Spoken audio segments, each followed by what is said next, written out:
Welcome to Storytelling with Data, Preventing Violence. This story on the BroadStreet Data Co-op was written by Franciscan Health in partnership with the BroadStreet Data Co-op. The speakers today are myself, Tracy Flood. I'm CEO and co-founder of BroadStreet, and Stacey Quick, the Community Health Improvement Coordinator at Franciscan Health. I want to give a huge shout out to Clay Porter, who is the one who created and wrote this story. All right, the outline for today is just to go over a little bit of background about this project, give some information about us, the BroadStreet Data Cooperative and Franciscan, and also the collaboration between the two organizations. I want to talk a little bit about the violence prevention story, which is a collaboration and pulls together some cool techniques of how BroadStreet likes to weave stories with data, how Franciscan utilizes data to make a real world impact in their region, and how the violence prevention story brings it all together. Part 2 is actually going over the violence prevention story live on the BroadStreet.io Data Co-op site. It is a data platform that we're really excited to be sharing with you today. Since many of you are new to the platform, we'll be going over just some basics to get oriented, and then we'll be running a custom report for your region, or at least a region, for demonstration purposes. And then finally, in part 3, there'll be plenty of time for questions and answers. All right, so a little bit about us. So just a little bit of background on myself. I'm CEO and co-founder of BroadStreet Data Cooperative. And one of my greatest passions is making sure that those who are trying to do some good in this world have access to the best information possible. At the BroadStreet Data Co-op, we try to make information accessible, beautiful, and easy to use. We really do believe in empowering those who are working to improve health in their communities. And we understand that not everyone's a data person. And so we really want to make beautiful charts and maps accessible to everybody. Kalama Kalei Mahoihoi Porter, or Kalei Porter, is the story author, and a huge shout out to Kalei, the Director of Digital Content at BroadStreet. And at BroadStreet, of course, we believe that good data can heal the world. I'll let Stacey now introduce herself. Stacey. Hi, everyone. So Stacey Quick from Franciscan Health. Franciscan Health, from our poll, looks like not a lot of you are familiar with our organization. We are a 12-hospital health system, which includes clinics, home health services, specialty clinics, and providers throughout the Midwest. We're homed in Indiana and in Illinois. Our mission statement is to continue Christ ministry in our Franciscan tradition. So every day, all of our services, we commit ourselves to practicing the words of our mission and how we care for our patients and in our communities. I am part of the Franciscan Health Community Health Improvement Team. We are a small core team led by our leader and director, Kate Hill-Johnson. We work to ensure that our agency and all of our initiatives, we are an active role in serving our community. We engage in staff, we engage community partners throughout all of our service areas to kind of further health-centered programs and initiatives. We also manage data, which is where BroadStreet comes in to kind of coincide with our work. And we have reports about who we're serving, how effective is our services, what resources are available, and then how do we collaborate so that this is a shared value system across our communities. That's a little bit about what our organization does. Back to you, Tracy. Great, thanks, Stacey. So back in 2018, BroadStreet and Franciscan started working together, and we've collaborated on several projects, including one for infant mortality and also adverse childhood experiences. This is the third collaborative project between these two organizations, and I've just got to say how much we've really loved working with Franciscan. When Franciscan partners and collaborates with BroadStreet on a story, it becomes available not just within the Franciscan region, but to others around the world. And currently, BroadStreet itself has over 10,000 members that are benefiting from the stories that were created in collaboration with Franciscan Health. So again, we absolutely love this partnership, and a lot of people have benefited from it. Thousands of stories have been run around the country by those even outside of the Franciscan region, thanks to the collaborative spirit that Franciscan brings. And of course, that collaborative spirit is present in the violence prevention story. We brought our love of telling stories with data. So BroadStreet brought that to the table. Franciscan uses data for making a real world impact in their region. And of course, those two forces come together, and the violence prevention story brings it all together into a single report. Let's go over a little bit about how BroadStreet tells stories with data. This will give some critical background before we show you the report, and something that you can customize for your region. We want to give just a little bit of background of how we craft stories with data. First of all, we always start with a social determinants of health model, or the socio-ecological model. Obviously, individuals are at the center, but of course, relationships, community, and society creates a wraparound and impacts different aspects of the individual's experience. Many of you will be familiar with this, but of course, individuals can impact the community, and the community can also impact the experience of individuals as well. So we do believe that this is a bidirectional relationship. When we start to think of how to lay out a story, we actually love using the county health rankings and roadmaps model. County health rankings and roadmaps has a really great framework that we build upon very frequently. So starting with evidence-based policies and programs, and how those from the societal factors, community factors impact the individual health factors, which can include anything from health behaviors to access to clinical care and the quality of care that a person has access to, the social and economic factors such as education, employment, and income, as well as the physical environment around the individual, air and water quality, housing and transit, neighborhood indicators. Then all of those converging into a single central health outcome. The county health rankings uses the health outcome of length of life and quality of life, or the health outcomes plural rather. And we really love using this framework. Now, for our framework in preventing violence, we actually start with a different central health outcome, and then build the health factors and recommended policies and programs from there. Again, the health factors include anything from the physical environment, social and economic factors, clinical care, and health behaviors. So let's look at how we built out this story. We actually started with a central outcome of mortality from violence. That's obviously a very late health outcome. It does have the ability to be looked at by rates compared to benchmarks, also trends over time, and then also disparities by age, race, ethnicity, even sex and gender. So that was our central health outcome. And we also looked at another outcome, which was death from firearms. That is in our prevention section of the story. Then, of course, we looked upstream and looked at prevention factors in the home environment for young children.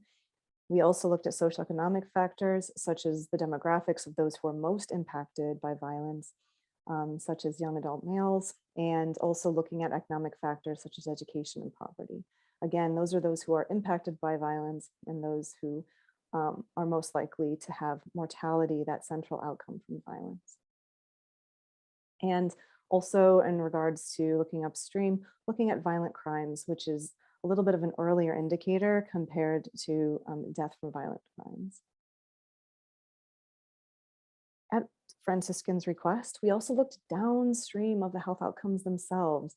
So as we mentioned with that community model and that community-centered approach, violence between individuals is not just between those individuals. Looking further downstream, it is also associated with community impacts of violence. So when there's high violence in a community, the community overall can be impacted by worse mental health, more substance abuse, and more physical inactivity. Data sources that we pulled in for the indicators, otherwise known as variables, include things from the Uniform Crime Reporting Program, which does report violent crimes. It is likely that violent crimes are underreported, and of course, not all crimes are violent. So then we also looked at CDC Wonder mortality data. Obviously, not all violence results in death, but when it does, it is captured by the CDC Wonder mortality data. We've got a ton of other data sources as well from our upstream indicators, such as the American Community Survey data for demographics. IHME has a great longitudinal data sets, county health rankings. They provide data themselves, and also BRFSS places data. We'll be going more into what that looks like when we do our tour. Now I'm going to pass it over to Stacey for how Franciscan uses data and a little bit of background on their approach to making a real world impact. Awesome. Thank you, Tracy. So every hospital that is not for profit, every 3 years, we do what's called a community health needs assessment, or what we call a CHNA for short. I know the word's a little bit weird. And what this does is it assesses a community and collects data by surveys to see what are the top health needs. And as we look at this, we can see some of this isn't related to health directly, such as employment. But through our last community health needs assessment, which COVID kind of impacted everything as well and really changed up and made all of these a priority, what we noticed is across the board is social cohesion under social needs was really something that community stakeholders and community members said, this is something that we need to address. And to kind of guide you on what social cohesion is, I'll read off the definition. Social cohesion includes an overall sense of community, which is social bonding, bridging, connectedness, support networks, family building, warm handoff for resources, the understanding of others, communication, and conflict skill development. That is a long list, we are aware, but how do we know that social cohesion is affecting all communities? And that's where the data comes in. We see higher rates of victimization. There's higher rates of behavioral health issues. Social service agencies, their reports say that we have a very high ratio of increase of inputs and activities that community members need more services, but we also see that there is a provider to patient decrease as well. Public survey data. So all of this has come back and said social cohesion is something that we need to start addressing if we really want to build healthier communities. And for us, and what does that mean is from the community needs assessment, we develop strategies or interventions. And this cycle is done generally every 3 years. And what we do with this is we have goals related to the data or actionable interventions that are relevant to each community that we serve. And then also allowing that program or interventions to be adaptable to the community. So this is just an overview of kind of why did we choose violence prevention? How does that relate to health? And that's through social cohesion. Tracy, we can go to the next slide, please. So if we want to see this in image form, is this our environments cultivate our health, our communities, and those communities nurture health. So if we look at this image, being very visual, if we look at, if we have decreased living conditions, poor quality schools, on the left side where we have this tree that isn't really abundant, doesn't really show growth, we show that there's higher rates of violence, smoking, infant mortality, there's malnutrition and depression. And it's a very high stress environment. Where we see on the other side, if we really want to see growth and see a community that thrives, like this, the visualization of this tree thriving, is quality schools, clean environments, transportation resources, access to healthcare, sense of community, quality housing. Well, how does all of that relate back together? And that comes from programs such as Franciscan has what we call the Social Impact Partnership Program, which we seek to partner with community organizations in an effort to improve health and well-being. So all of these agencies that provide access to care, that provide access to housing, that provide supportive environments for food and nutrition, is collaboratively working with them in a meaningful and sustainable way to see change long-term across the community.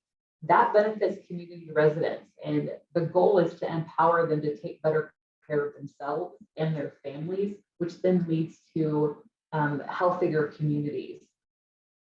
So it's partnerships that are long-term with these entities so that we can see our communities grow, how this tree is growing.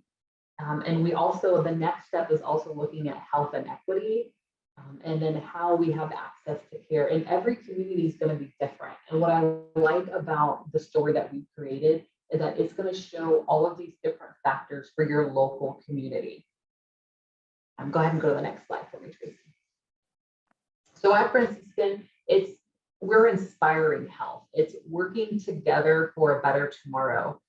And now that we are in this, where prevention and collaboration, what we really see it's the environment and other social determinants of health as a whole that really impact a person's ability to have health, to have access to health.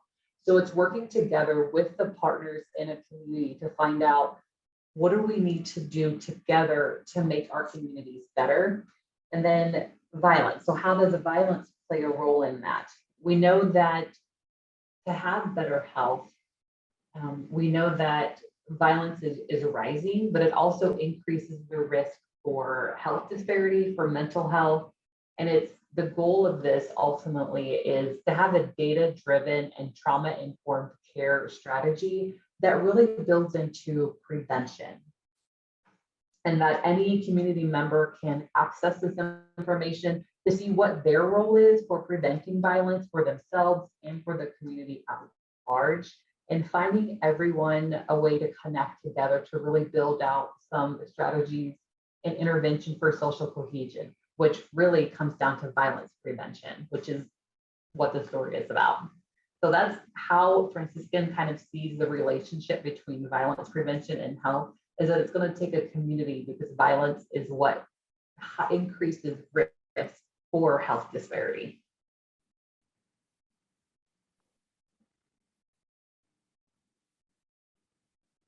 Go ahead, I'll hand this back to Tracy. Great, thanks so much, Stacey. Hopefully you can see why BroadStreet really loves working with Franciscan. And the very final step was bringing it all together. So working in collaboration, we really wanted a story on BroadStreet that could really empower the work that Franciscan was doing with those long-term relationships.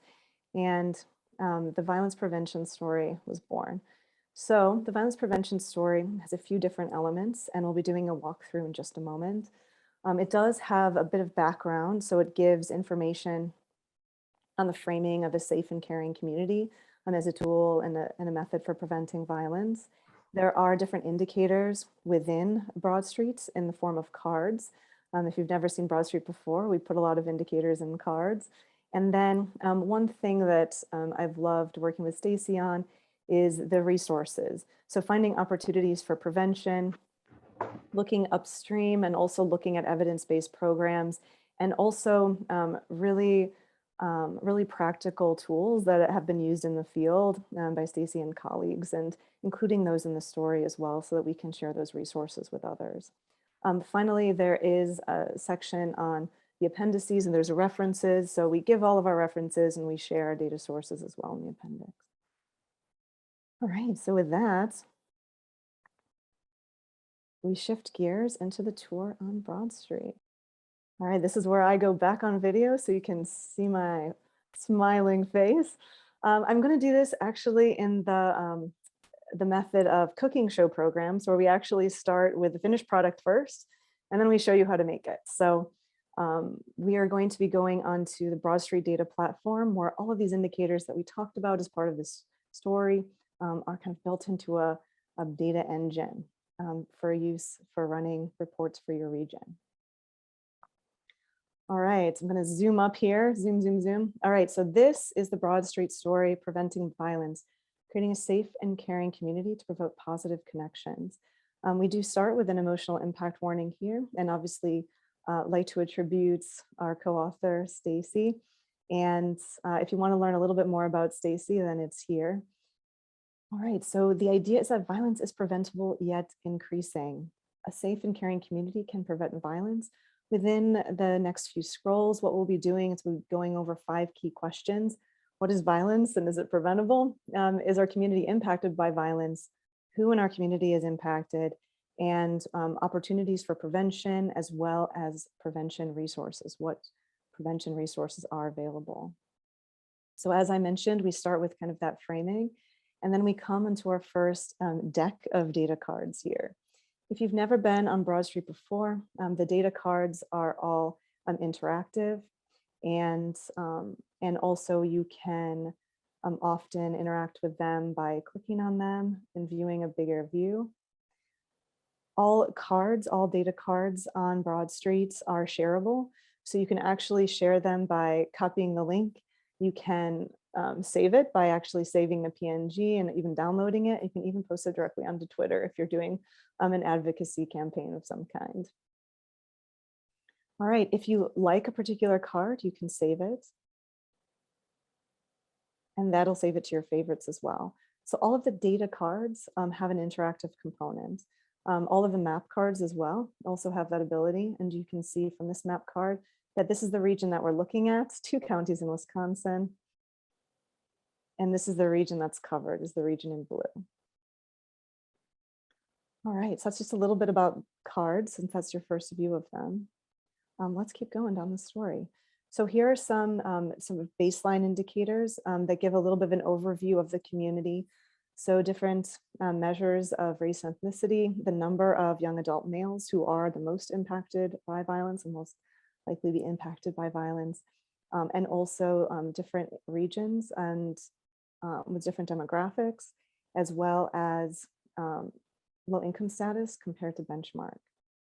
So if ever you're wondering about more information for each of the cards, we do have information in the citations below. All right. Percent of people living in poverty. If you're wondering where to place resources in areas of high need and high opportunity, these map cards are a great tool for that. All right. As part of this, we also provide some background for those that are new to the field and new to the topic of violence. We talk about what is violence and how there's different types, including self-directed violence. In this particular one, we're talking about violence between individuals, this particular story, and there's different types of violence between individuals outside the home, within the home, physical, sexual, and psychological. All right, so that brings us to what is violence and is violence preventable?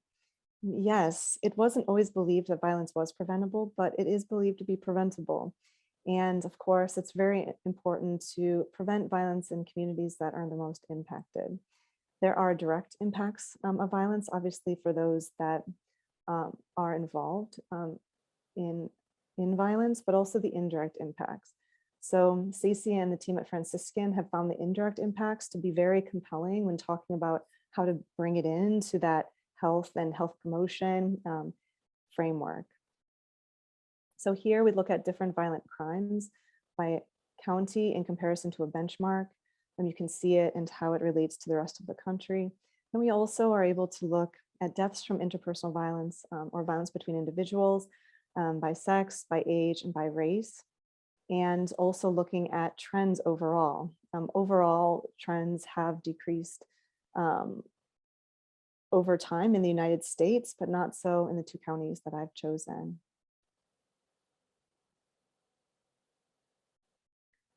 This is where we start to frame the indirect impacts of violence on community health.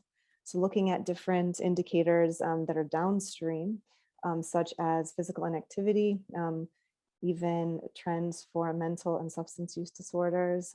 These are death trends.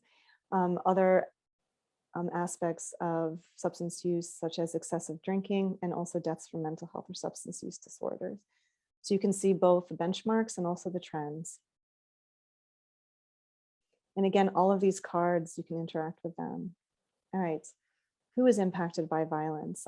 This isn't necessarily who commits the violent act, but who is actually impacted by violence.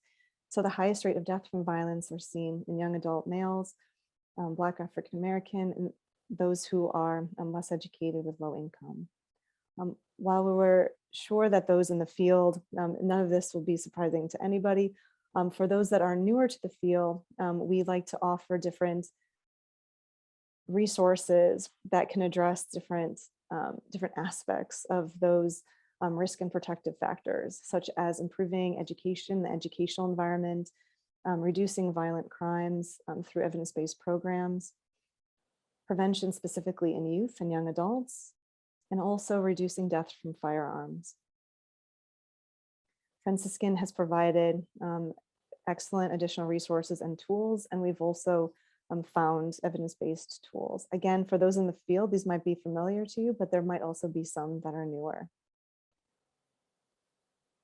We pivot a little bit here at the end in finding opportunities for prevention. We pivot here because we look at that home environment. We look at young children before the risk of being a victim of violence increases in young adulthood.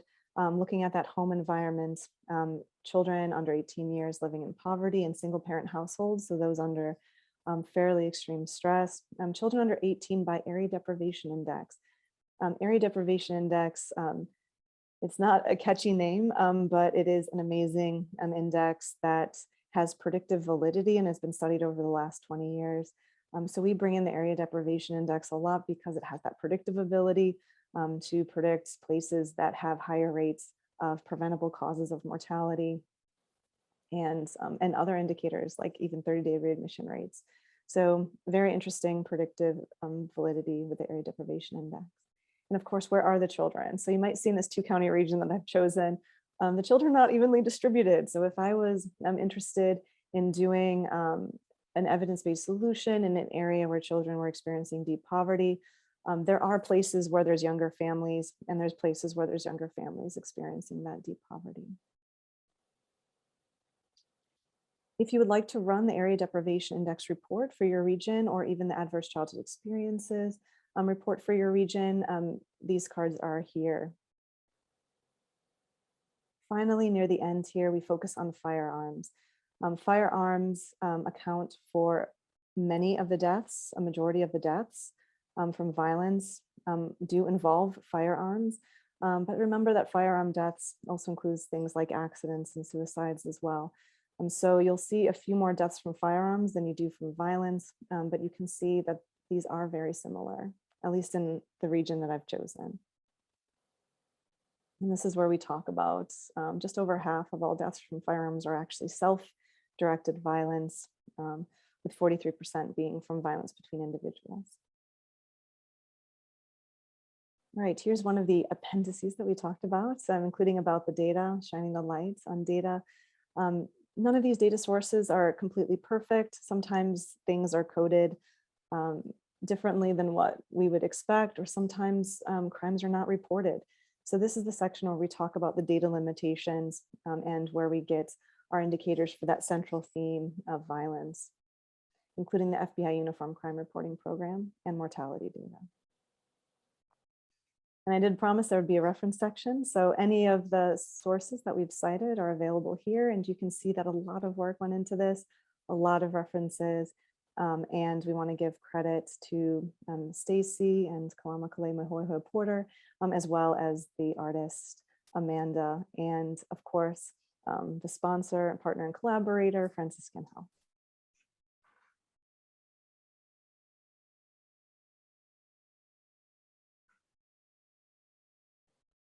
Stacey, I saw you come off of mute. Did you want to? I just want to say great job overviewing. This is amazing to see this story come available to everyone here. So the reason why Stacey is so thrilled is because theoretically we wrote it once and now it's available for everyone to use. So through the BroadStreet data engine, the work that Stacey has done with Calais is now available for everyone to basically run a version of this report for their region. And I'm going to show you how to do that in just a second. All right, so I promised that we would do the cooking show. That is the finished report. If I wanted to share this with everybody, I could share it here. I could also edit it. We'll go over editing in just a little bit, but sharing the story is very easy. You can share a public link, and it is made to be with you as you're sitting around the table with different collaborators. They can view it on any screen, no matter how small, and it should look great. So feel free to share the story, the 2-county region. But if you're like, I'm not interested in the 2-county region of Wisconsin, I really want.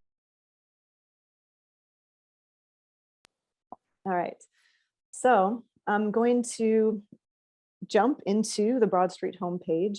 Those of you who are not currently members of BroadStreet, it is a data cooperative. And if you have never used BroadStreet before, you go to broadstreet.io to sign up, and you're going to see that there's a little bit of a wall here where you do have to activate your account. We make sure that it's affordable for everyone. I'm happy to provide coupons and even vouchers. But the most important thing with a cooperative, of course, is that we're all working together to support it. So we want to honor the investment of Franciscan and to thank them by making it possible to support and maintain the story in the years to come. So when the time comes, when you see this, this membership, you would go to your account and you would activate membership here.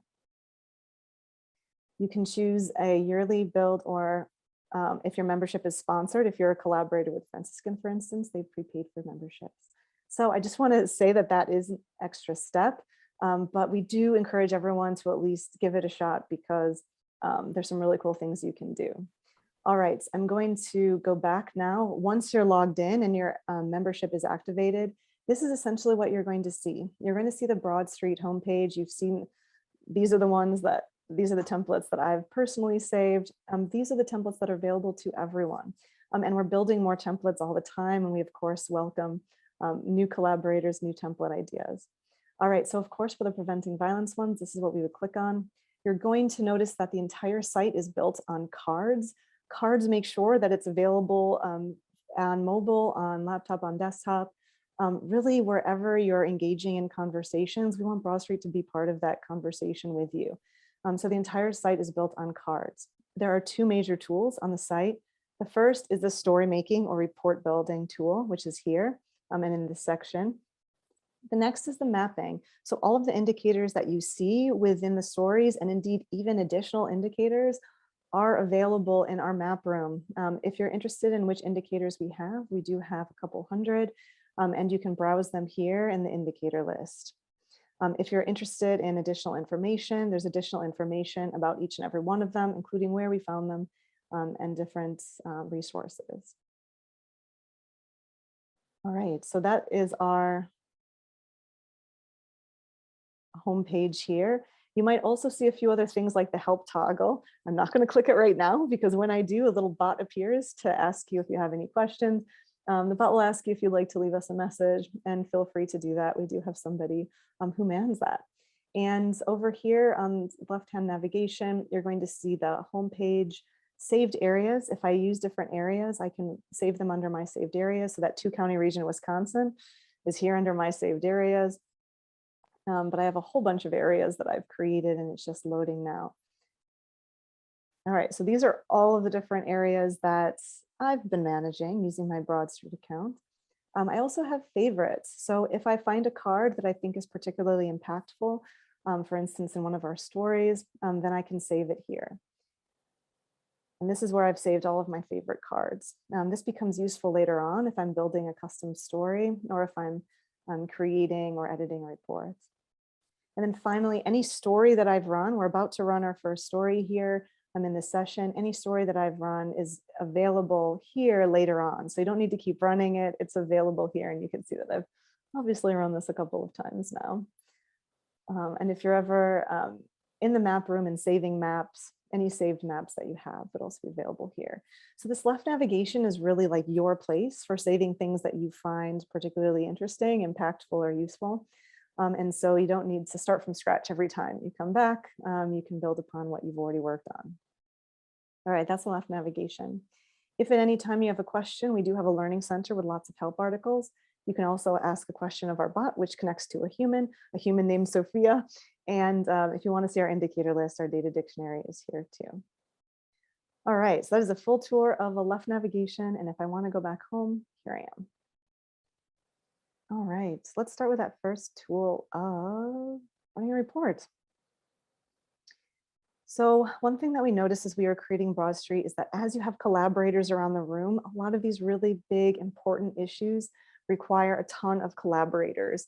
Collaborators might all have a particular health outcome issue or prevention strategy in their own minds, but might have slightly different areas that they're interested in. So this is where this area selector comes in, where you can choose your new area. You can choose areas by a list of zip codes. You can choose by a county list, and the counties don't have to be connected to each other. They can be halfway across the country. They can be a group of counties, also cities, villages, and towns. So just for simplicity, I'd really like to do that county list. And you can see that I'm walking right into my 2 counties in Wisconsin example. All right, we do have people generate the area. We pull in data within our data engine from all different data sources. We try to stay true to the original source geography. The reason why we have these is for you to check that these are all of the things that you're hoping will be included. If there's any data source, for instance, 500 cities data that uses only places, this is what it'll use. But for the most part, we're able to use that primary area in blue. All right, let me go next. Behind the scenes now, the 2-county region is going into the BroadStreet data engine, and the report is being generated for your region. And that's how fast it is. Congrats, the report's now available for viewing. I am going to view it, but you might have seen just a little glimpse of that story editor in the background. So this is where we come full circle to that finished product that I showed you at the very beginning.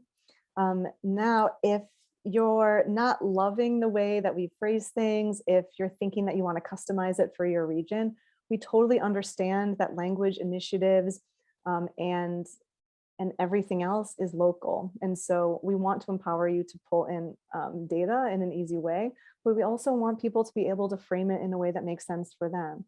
So I'm just going to say 2-county region. All of the text that you see is completely editable. Neither Stacey nor I nor Calais will be upset at all if you change the picture, if you remove a section, if you move a section up, if you want to edit it to maybe change the framing just a little bit to align with your initiatives. And actually, you can even change the branding. So if you want it to look more like it's coming from your organization and not from BroadStreet, then you can actually change the layout and the look. You can change the featured image, obviously, and you can also change the layout and also the colors and the brand. So if I wanted it to be bright purple, for instance, I could do that. And I could also change the URL. I could change the logo on the top and even the favicon. So for those of you working in the field of violence prevention in nonprofits, please feel free to brand it as you're going to presentations or as you're sharing this. Please feel free to brand it in the way that makes the most sense to you. You can even link back to your organization with that logo link, which means that if someone's more curious about your organization, they can click and go to your homepage. Great way to build backlinks. All right, I'm not going to save it for right now, but that's what you do. So if you're thinking, oh, this is nice, but nah, you can delete the section, no problem at all. If you're thinking that some cards apply to your initiatives, but not all, it is possible to shuffle cards, move them around a little bit. You can also delete cards. So I'm going to lock them, and then you can actually delete too, remove card. If you ever see a problem with the card, you can also use the card controls to report an error. If you're like, something's not quite right with this, you can report that error to our development team as well. All right, so all of these changes, including the deleted cards and the edited sections, the moment I click view, it does update the story and it's available right away. 2-county region. So you can see that you can basically within 2 minutes walk into a meeting and be like, okay, this meeting is with a group that's based out of Kansas, and you can customize it to their region and have the conversation. And if they're like, hey, we actually need one more county thrown in there, no problem at all. That can be edited into my area section. All right, so that is the walkthrough of BroadStreet and how you create a preventing violence story for your region. I am going to go back home to BroadStreet, and I'm just going to show you the map room really briefly because it is the other major tool on the site. You can click on it here. You can also go down here and click on it. Let's go to the map room. I'm just going to skip and go straight there. And then once you're in the map room, you can start to layer the different indicators that interest you the most, and even save the map cards that you're most interested in. All right, so this is where you add any of the data that are in our indicator list.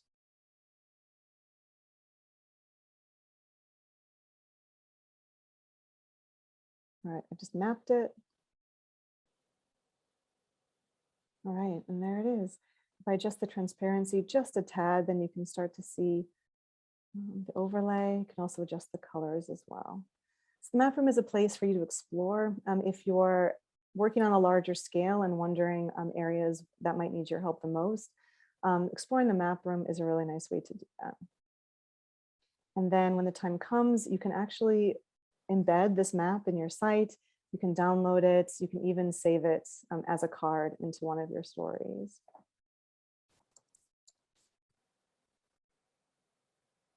All right, so I'm going to save it here. These are all of my stories. All right, so that is a fly through of both of the BroadStreet tools, especially on how to run a data story on preventing violence. I will actually pause there so that we have enough time to answer questions.